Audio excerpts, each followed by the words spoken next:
আমি পাপিয়া আর আপনি দেখছেন হ্যাপি इंडिया। नमस्कार, मैं संजय सिन्हा। आज जो आपको कहानी सुनाने जा रहा हूं वो कहानी नहीं है। दरअसल मैं आपसे एक सवाल पूछना चाहता हूं, बस आपको जवाब देना है। असल में ये कहानी है ही नहीं।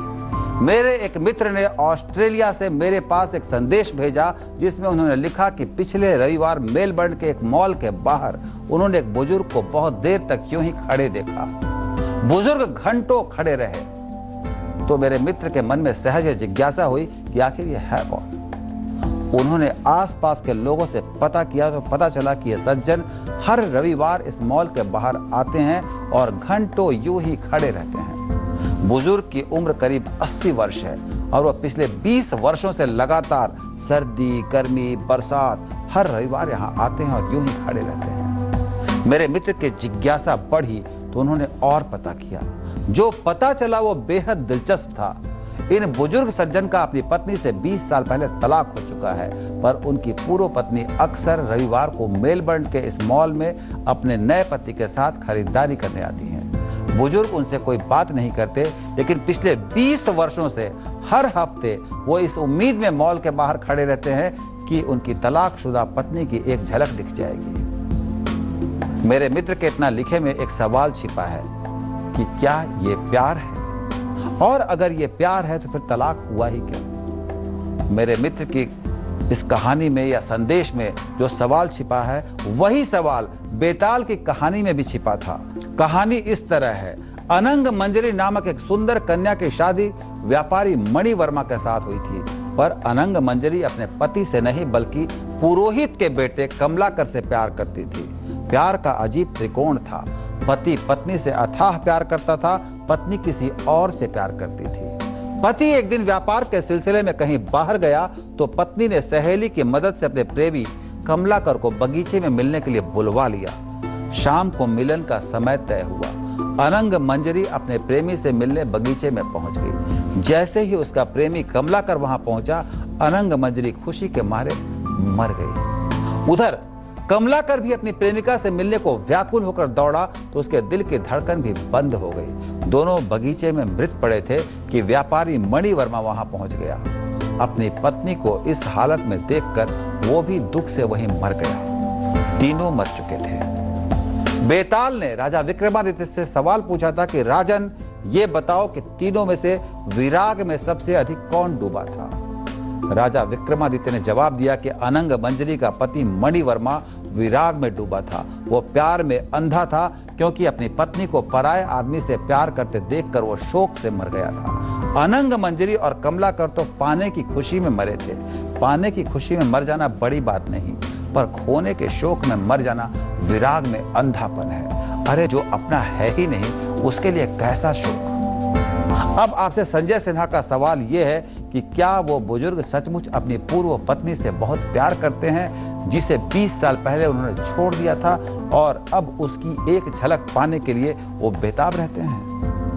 बहुत सोचकर जवाब दीजिएगा। आपके जवाब को सुनकर मेरी कहानी शायद आगे बढ़े। फिलहाल कहानी यहीं रोकता हूं और मैं ले चलता हूं संदेशों के संसार में। आपके ढेरों मेल मुझे रोज मिल रहे हैं। मेरी कोशिश रहती है कि सबके मेल को हर रोज की कहानियों में मैं शामिल करता चलूं।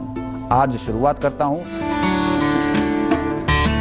नमस्कार, मैं संजय सिन्हा आज आपके पास लेकर आया हूं एकदम फिलोसॉफिकल कहानी। आपके पास एक ऐसी चीज है जो हमेशा साथ है, लेकिन आप उसे जानकर भी पहचानते नहीं। आप दिन में 100 बार उसकी चर्चा करते हैं, 100 बार उससे बातें करते हैं, 100 बार उसकी सुनते हैं, 100 बार उसकी अनदेखी कर देते हैं, पर उसी की तलाश में आप पूरी जिंदगी भटकते रह जाते हैं। आप खुशी तलाशते हैं, आप सुख तलाशते हैं, आप ईश्वर को तलाशते हैं, आप सत्य को तलाशते हैं, आप वो सब तलाशते हैं जो आपके भीतर है, पर आप उसे नहीं पहचानते। अब आप कहेंगे संजय सिन्हा, भूमिका छोड़ो और मुद्दे की बात करो। तुम बात करो उस चीज की जिसके विषय में तुमने कहा है कि सबके पास है, पर सब उसी की तलाश कर रहे हैं। तो सुनिए मेरे प्यारे परिजनों, वो चीज है मन। आपके पास मन है। आप रोज कहते हैं कि आज ये खाने का मन है, आज ये खाने का मन नहीं है। आज घूमने जाने का मन है, आज कहीं जाने का मन नहीं। आज उनसे मिलने का मन कर रहा है, उनसे मेरा मिलने का कभी मन नहीं करता। मेरा मन ये है कि मैं ये बनूं, मेरा मन नहीं है कि मैं वो बनूं। क्या आप जानते हैं ये मन क्या है? अगर मैं आपसे पूछ बैठूं कि आपका मन मतलब क्या, तो आप गहरी सोच में डूब जाएंगे। आप सोचते रह जाएंगे पर आप नहीं बता पाएंगे कि मन है क्या। आप अंग्रेजी, उर्दू, रूसी, जापानी, फ्रेंच और दुनिया के ढेर सारी भाषाओं में मन का अर्थ तलाशने लगेंगे, पर आपको कहीं मन का यथोचित अर्थ नहीं मिलेगा। कमाल है। जिस शब्द का जाने अनजाने इतनी बार आप इस्तेमाल करते हैं, उसे आप बयां नहीं कर पाते। उर्दू, रूसी, जापानी, फ्रेंच की बात छोड़िए, आप अंग्रेजी में इस शब्द का अर्थ ढूंढ कर दिखलाइए। अंग्रेजी में इसका अर्थ मिलेगा gut, head peace, heart, imagination, inside, mind, soul, subject, psyche, good sense. इसके अलावा और भी ढेरों शब्द मिल जाएंगे जिन्हें अंग्रेजी में मन के रूप में परिभाषित किया गया है।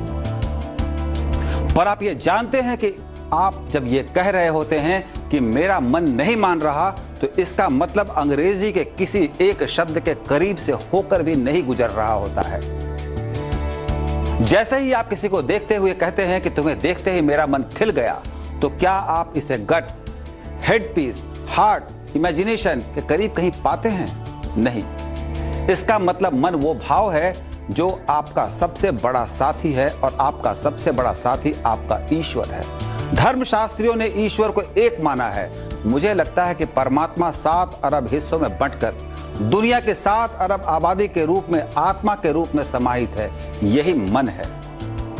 मन के रूप में हर व्यक्ति में वही ईश्वर बसा रहता है।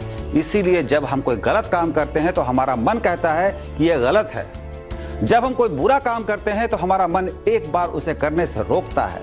मन कहता है कि यह पाप है। जब आप किसी काम को करके कहते हैं कि मन खुश हुआ, तो वो यकीनन ईश्वर का संदेश होता है कि आपने सही काम किया है। पर हम में से बहुत से लोग मन की अनदेखी करते हैं। जब मन की अनदेखी करते हैं तब हम ढेरों गलतियां करते हैं। बाद में हम अपनी गलतियों के लिए तर्क ढूंढ लेते हैं और खुद को दुनिया के निगाह में सही साबित करने की कोशिश करते हैं। एक गाने के माध्यम से जिसमें कहा गया है, वही सत्य है तोरा मन दर्पण कहलाए। दरअसल मन ही आत्मा है, मन ही ईश्वर है, मन ही सत्य है, मन ही प्रेरणा है। इसीलिए कहा जाता है कि मन चंगा तो कठौती में गंगा। यानी मन वो लिटमस पेपर है जिसमें अपने भीतर की अच्छाई और बुराई हम परख लेते हैं। इसलिए जब हम किसी को धोखा देते हैं तो भले हम खुश हो लेते हैं, पर हमारा मन खुश नहीं होता। वो हमें स्पष्ट सिग्नल भेजता है कि यह गलत किया तुमने।